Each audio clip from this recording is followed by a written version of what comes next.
heerlikheid, die liefde en die barmhartigheid van ons Here Jesus Christus, ons Koning en ons Here. Ek wil graag met jou praat oor ons identiteit as gelowiges. En ons skrifgedeelte kom uit Paulus se brief aan die gemeente in Efese, en ek lees vir ons vanuit die eerste hoofstuk, verse 3 tot 12. Dit is 'n redelike lang gedeelte, maar luister mooi, en ek haal dit vir jou aan in die 2020 vertaling. Paulus skryf, lofwaardig is die God en Vader van ons Here Jesus Christus. Dit is hy wat ons in Christus geseën het, met elke geestelike seëning in die hemel. So het hy ons voor die grondlegging van die wêreld in hom uitgekies, sodat ons heilig en onberispelik in liefde voor hom sou wees. Nadat hy ons voorbestem het, om ons deur Jesus Christus as sy kinders aan te neem, soos hy dit volgens sy wil goed gedink het, tot lof van die heerlikheid van sy genade, waarmee hy ons in die geliefde begenadig het. In hom het ons die bevryding deur sy bloed, die vergewing van ons oortredings, uit die rykdom van sy genade, wat hy oorvloedig aan ons geskenk het, saam met alle wysheid en insig. Hy het die geheimenis van sy wil aan ons bekend gemaak, soos hy dit goed gedink het, en in Christus voorgeneem het, om die volheid van die tye te bestuur, en om alle dinge in die hemel en op die aarde, onder een hoof in Christus saam te bring. In hom is ons ook as erfgename uitgekies, voorbestem, volgens die voorneme van die een, wat alles volgens sy raad en wil laat gebeur, sodat ons wat van die begin af ons hoop op Christus gevestig het, kan bestaan tot lof van sy heerlikheid.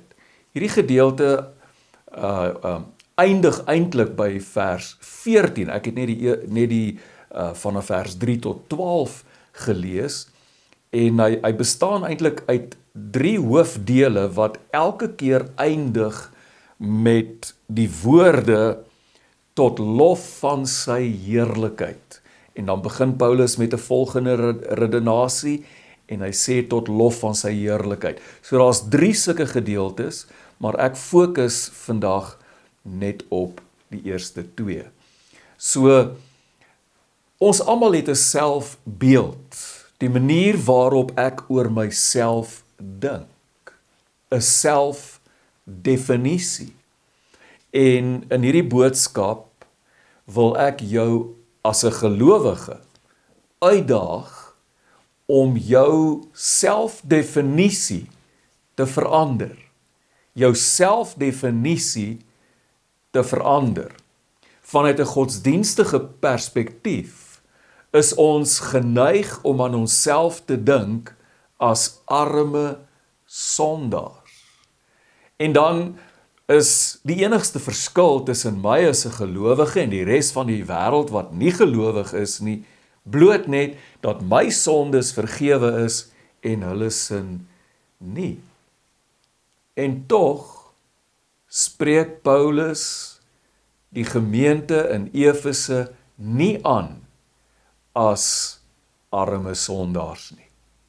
Hy spreek hulle aan as die heiliges wat in Efese is. Die heiliges wat in Efese is. Ons hele lewe sal verander as ons ophou om onsself te definieer as arme sondaars en onsself begin definieer as heiliges. Dit is dan ook waaroor hierdie hele brief gaan, of ten minste gedeeltelike rede vir hierdie hele brief is. Dit is wie julle is. Julle is heiliges, leef dan nou soos heilig is. Paulus was baie goed bekend gewees met die lofbedes wat die Jode in hulle sinagoges gebid het. Hulle het dit die Beraka gebede genoem. Dit was lof wat tot God of aan God uitgeroep is. En dan is daar redes gegee waarom God geloof moet word.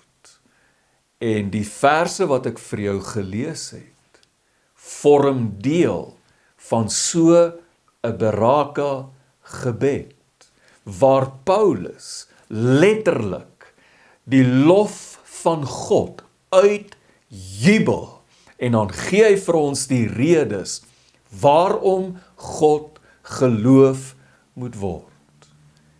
Die Here onse God moet geloof word vir die rykdom van sy genade, wat hy oorvloedig aan ons bewys het, saam met alle wysheid en insig. God se genade is soos 'n rivier, wat gedurig sy walle oorstroom. God se genade is oorvloedig, en hy bewys dit aan ons, saam met alle wysheid en insig. Met ander woorde, Paulus loof God vir die skitterende manier waarop hy te werk gegaan het om vir ons in Jesus Christus so oorvloedig voorsiening te maak. Ek kan 'n vergrootglas neem, en met die vergrootglas kan ek die son se lig fokus op 'n klein kolletjie, kom ons sê maar op 'n stukkie papier. En as ek dit lank genoeg doen, dan begin daai kolletjie te rook, en nie lank daarna nie, dan begin dit brand. So kom ons noem dit die brandpunt. Nou luister mooi. Al God se genade word gefokus op een klein kolletjie. Ja, die hele geskiedenis van die mensdom kom saam in een persoon. Sy naam is Jesus Christus. Hy is, Jesus is, die brandpunt waar die genade van God vlam vat. En jy moet mooi hoor, hoe skryf Paulus oor Jesus in hierdie gedeelte? Hy noem hom die geliefde. Hy is nie net die seun van God nie, nee, hy is die geliefde seun van God. Hy is geliefd deur die Vader. En watter groot genade het God nie aan ons bewys nie, deur sy geliefde seun te gee en hom vooruit te bestem om sy kosbare bloed vir ons te laat vloei. Ek het die afgelope week uit die bloute uit besluit om vir my 'n boek te koop oor Rusland se geskiedenis. Ons almal weet daar is op die oomblik 'n oorlog aan die gang tussen Rusland en Oekraïne. So uit die bloute uit besluit ek, kom ek koop vir my 'n boek oor die geskiedenis van Rusland. Dis nie 'n idee wat ek ooit van tevore gehad het nie. Jesus Christus en sy bloed wat vir ons gevloei het. Die rykdom van God se genade wat in Christus Jesus aan ons geopenbaar is nie 'n idee wat God uit die bloute uit gekry het nie. Nee. Paulus sê, nog voor hierdie wêreld begin het, was dit al God se idee. En hy sê dat die Here onse God die volheid van die tye bestuur het. Die volheid van die tye bestuur het. Met ander woorde, God het die hele geskiedenis van die mensdom bestuur oor die eeue heen na een enkele brandpunt toe. Die volheid van die tyd, toe sy geliefde seun, Jesus Christus, sy kosbare bloed, vir jou, vir my, aan 'n kruis gestort het. En dit verander alles. Ek hoef nie nou meer in my ou self te wees nie. Ek kan nou in Jesus Christus glo en ek kan 'n mens in Christus wees. Ek hoef nie meer, om Paulus se terme te gebruik in Romeine, ek hoef nie meer in die eerste Adam te wees nie. Ek kan nou in die tweede Adam, Jesus Christus wees, deur my geloof in hom. En dis 'n woordjie wat Paulus baie lief voor is om te gebruik, en dit is in Christus. Wie is ek? In Christus. Wat is my identiteit? In Christus. En die eerste punt wat ek wil maak is, ek is nie meer 'n arme sondaar nie. Ek is nou 'n seun van God. Dit was nog altyd God se plan gewees om ons as sy kinders aan te neem. En in Jesus Christus het hy sy plan deurgevoer. Jesus is die seun van God, die geliefde seun van God. En as ek en jy in Christus is, dan word ek en jy ook die geliefde seuns en dogters van God. As 'n paartjie nie kan kinders kry nie, dan neem hulle gewoonlik 'n kind aan. Hierdie kind is nie hulle eie kind nie. Dit is 'n aangenome kind. Dis nie die manier waarop Paulus die woord aanneming gebruik in ons gedeelte, dat God ons aangeneem het nie. Paulus gebruik die woord aanneem bloot om vir ons te sê, daar was 'n tyd toe ons nie God se kinders was nie. Daar was so 'n tyd, maar nou is ons God se kinders. Maar ons is nie sy stiefkinders nie. Ons is sy eie kinders. Sy eie kinders. Jesus, soos ek reeds gesê het, is die seun van God.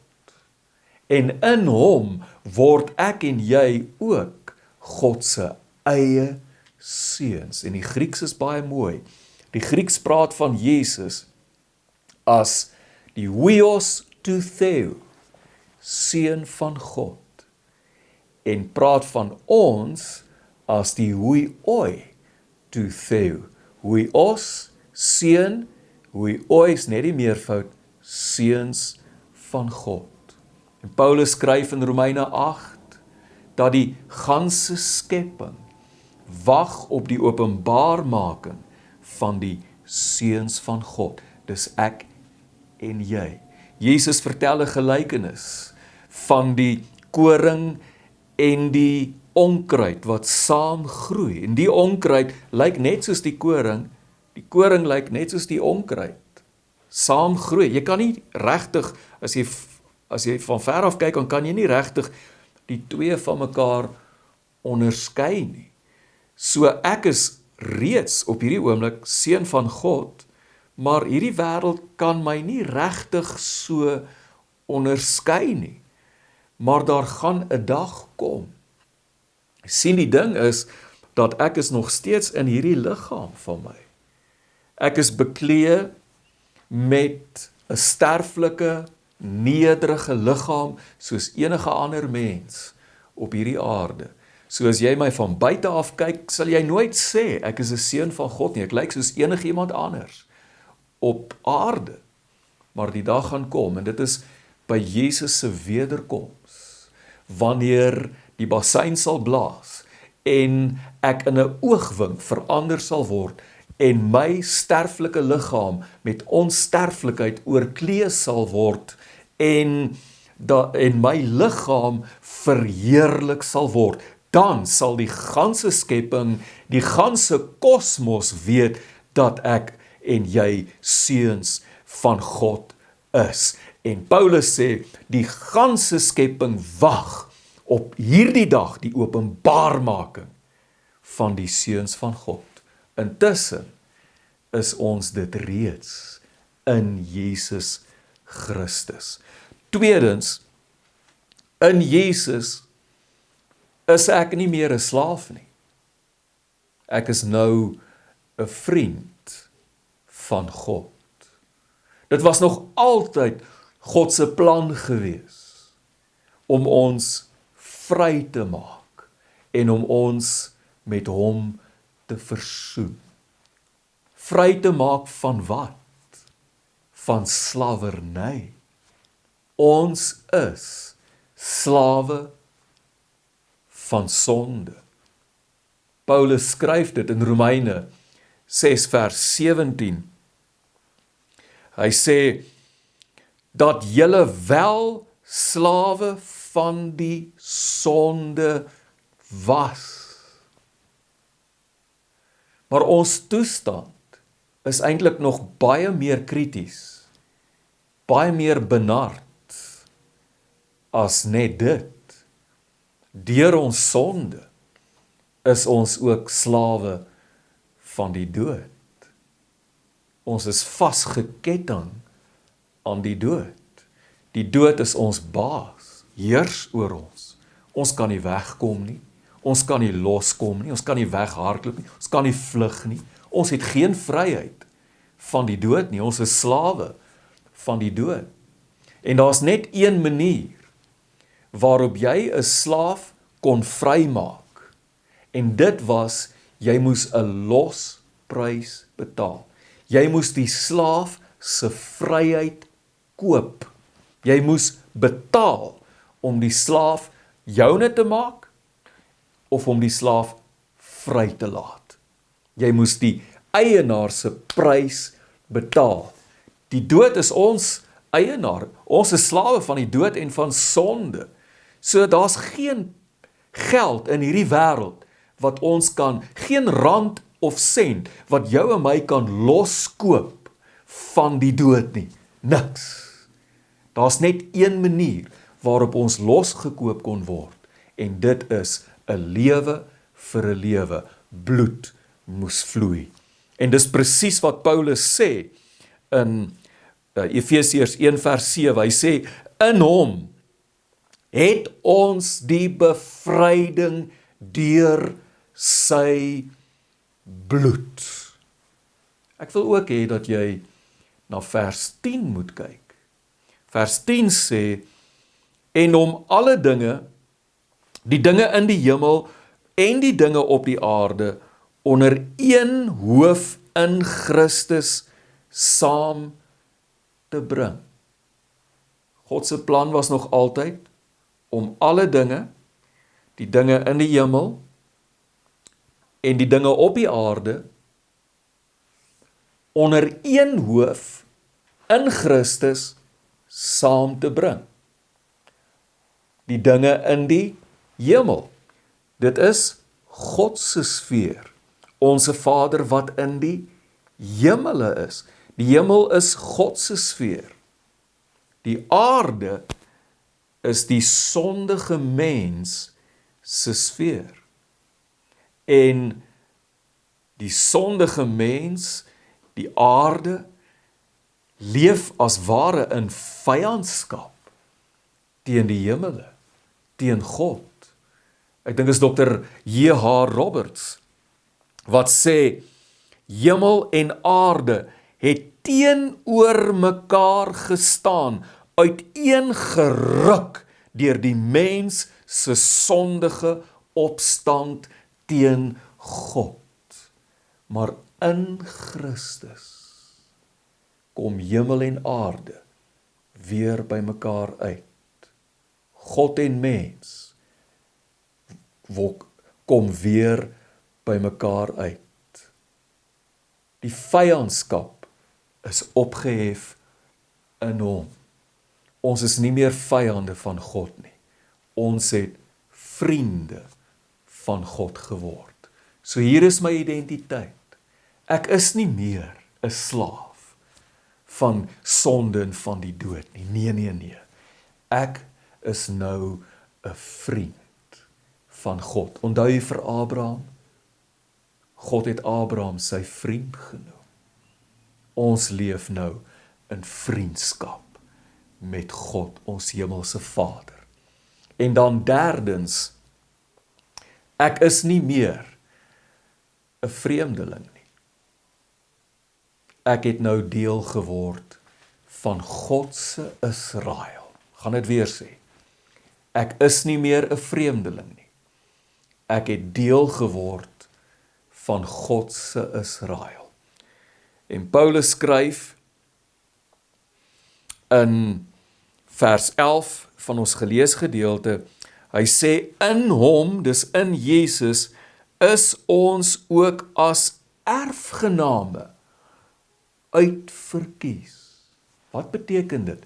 Dat ons in Christus as erfgename uitverkies is.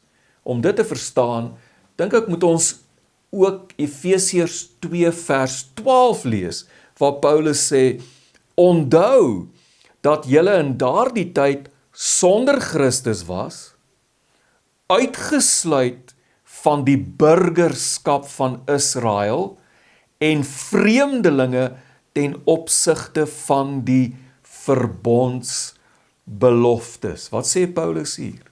Hy sê daar was 'n tyd, toe ek en jy, ons as Afrikaners, die heidendom, toe ons uitgesluit was van die burgerskap van Israel.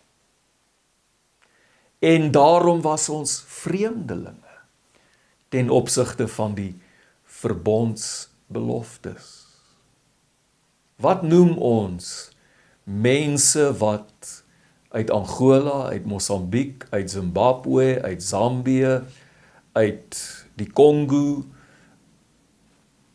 oor ons grense sonder 'n paspoort, oor ons grense in ons land inkom, sonder 'n paspoort, onwettig, wat noem ons sulke mense? Ons noem hulle aliens. Aliens. Onwettige vreemdelinge. Illegal immigrants or illegal aliens. Vreemdelinge. Hulle is nie burgers van ons land nie. En omdat hulle nie burgers is van ons land nie, het hulle ook nie regtig die reg om te deel in die voorspoed wat ons in ons land geniet nie. Daar's 'n tyd toe ek en jy uitgesluit was van die burgerskap van Israel.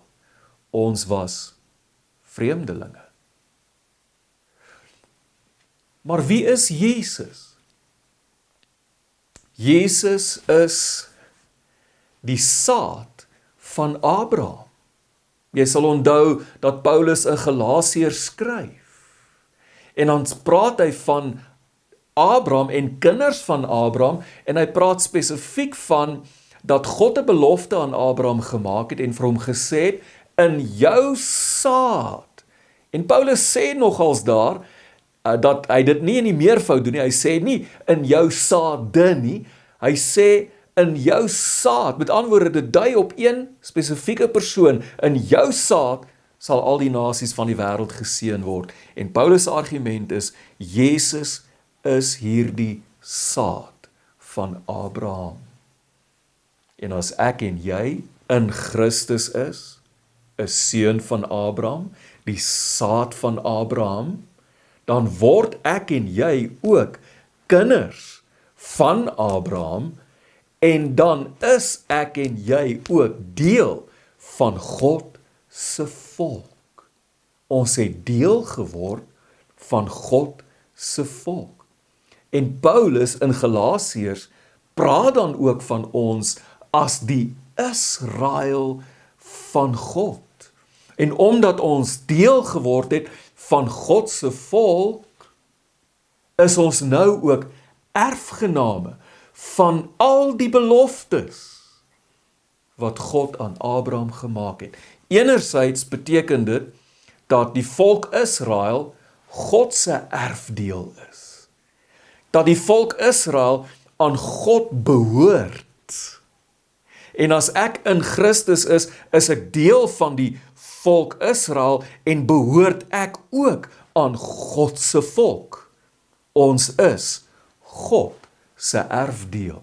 Anderzijds beteken dit dat as deel van God se volk word al die beloftes wat God aan Abraham gemaak het, ook my beloftes.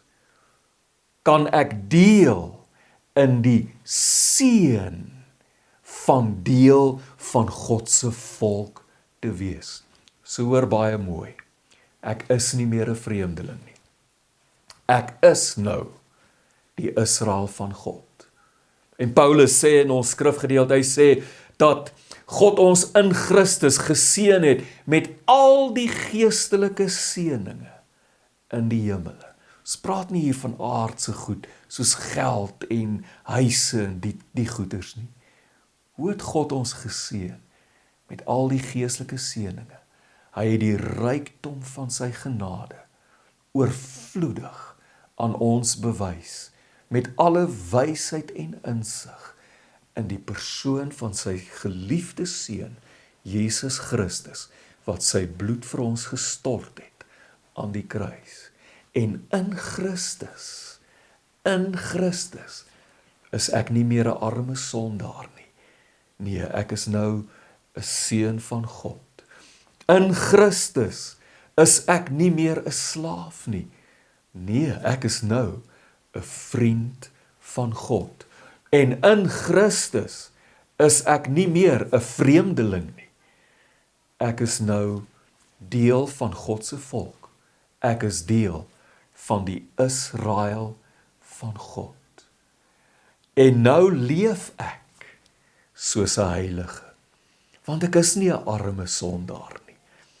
In Jesus Christus word ons aangespreek as die heiliges van God, wat hier in Suid-Afrika is. En as die heiliges van God, is die doel van ons lewens, om tot lof van God se heerlikheid te lewe. En ek sluit af met vers 4, waar Paulus sê, sodat ons heilig en onberispelik in liefde voor hom sou wees. Daar's 'n ou Latynse term, coram Deo. Coram Deo beteken voor God. Hierdie hele wêreld lewe voor God. Alles is oop en bloot voor God. Maar ek en jy leef anders. Ek en jy wat in Christus is, leef anders voor God as die res van die wêreld. Ons leef in heiligheid, onberispelik en in liefde voor God. Dis ons identiteit en dit is ons lewensdoel. Die Here seën jou.